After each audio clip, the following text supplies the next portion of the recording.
Isang libro hinggil sa paglalakbay ng isang immigrant sa Amerika noong ika-20 siglo inilunsad sa Amerika. At mga tsuper naman sa Amerika pinangangambahan ng pag-usbong ng robot-truck drivers.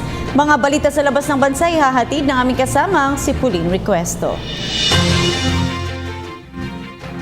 Inilunsad sa New York ang isang aklat hinggil sa tinahak na tagumpay ng Al-Kaffaat Foundation at sa karanasan ng Lebanese migrant na si Habib Shuwairi. Taong 1902 nang nakarating si Shuwairi sa Ellis Island sa US at nagpalit ng pangalan bilang Alfred Nicola. Namasukan siya bilang door-to-door salesman at matapos ang 18 taon, nakapundar na si Shuwairi at nagsimula na siyang magpadala sa mga kaanak sa Lebanon. Ayon sa may akda na apo ni Shuwairi, ang kanyang pangarap ay natupad lalo't ang pagiging mariwasa sa buhay ay bunga ng matinding pagpupursigi ng kanyang lolo. Sa kasalukuyan, mahigit 40,000 mahihirap at may kapansanang Lebanese na ang natutulungan ng Al-Kaffaat Foundation. Malaking debate ngayon sa Estados Unidos ang paggamit sa autonomous trucks na pinapatakbo ng computerized robots. Dahil sa teknolohiya, hindi na lamang mapapakinabangan ang mga ito sa pagmimina, maaari na ring dalhin ang mga ito sa mga pangunahing lansangan.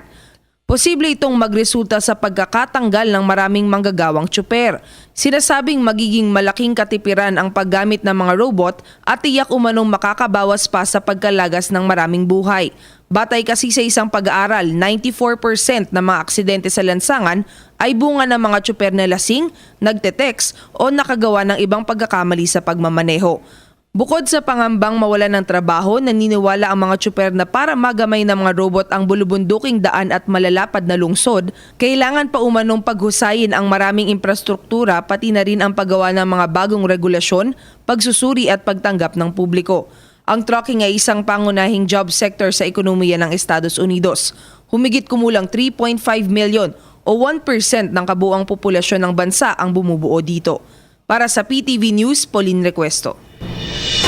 Isang kasunduan naman para sa mas pinalakas na ugnayan ng Laos sa China sa larangan ng turismo nilagdaan. Si Beth Kachin sa detalye.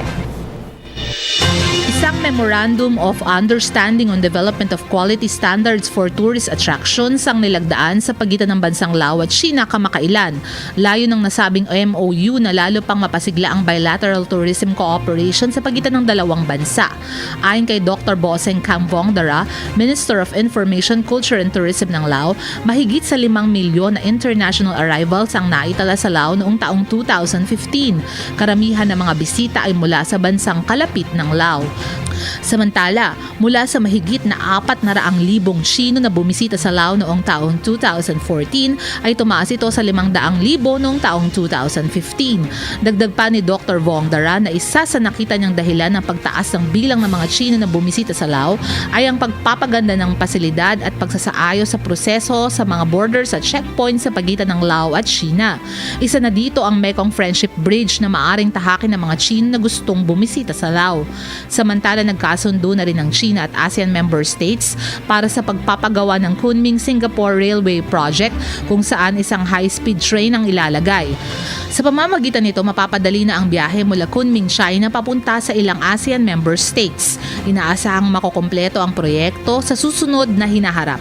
Para sa PTV News, Elizabeth Kachin. Hi, ako po si Aljo Bendijo. Subscribe na sa PTV YouTube channel. I-click lang ang subscribe button.